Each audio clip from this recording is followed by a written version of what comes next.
ranking every animated movie releasing next year by how excited I am for them. In last place is very easily Angry Birds 3. I cannot believe this movie franchise is still going. Like, I used to play the Angry Birds games back in elementary school. I've now graduated from college. And what's really crazy is that the second Angry Birds movie came out 7 years ago in 2019. It would have been so easy to just let this franchise die and fizzle out, but I guess they're going to keep milking it. In eighth place is the new animated Cat in the Hat movie. Now, I do love the casting choice of Bill Hader playing him. That is an absolutely legendary decision based off of that one skit. And honestly, I don't know why it's this low on the list. I just have a gut feeling that this is not going to be a very good film in any capacity. At number 7 is Go, a new original animated movie about a goat who wants to become the greatest player of all time at a sport named Rollerball. Caleb McLaughlin, who I'm sure you recognize as Lucas from Stranger Things, is actually going to be the voice of the main character in the movie, which I am excited to see. I do think he's a good actor. I just haven't seen him in many things outside of Stranger Things yet, but hopefully this can be a big success for him. And it is being made by Sony Pictures Animation, who obviously have a very good track record lately, so hopefully this is another banger. We just gotta wait and see. At number 6, another new original movie, this time from Disney. It's called Hexed. All we really know about this movie is that it's about this teenage boy and his mom, and they kind of discover the reason he's so weird and awkward is because he actually has magical powers,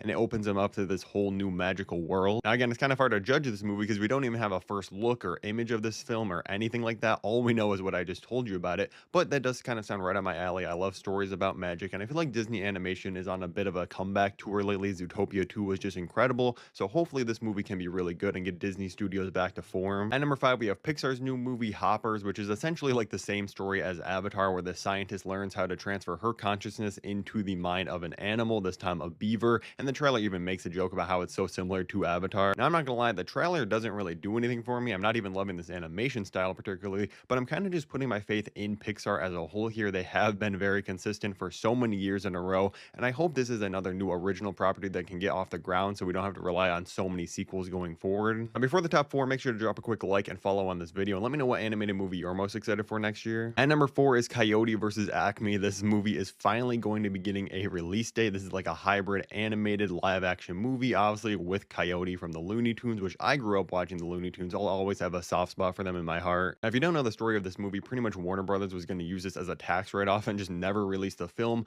but because of a ton of backlash and outrage online, they finally sold it off to a different company that is now going to release the film. I just hope all these people that were so vocal about it actually go out and see this thing in theaters like I will be doing. At number 3, which honestly could be the best movie on this entire list easily, but I have Toy Story 5 because yes, this franchise is definitely being milked at this point. You've had multiple perfect ending points already. We do not need to keep the story going, but at the same time, every time they do keep making a new sequel, it is still another great movie. It's an incredibly consistent franchise all throughout, and this one tackling kind of the iPad kid generation and people like ignoring their toys now, I do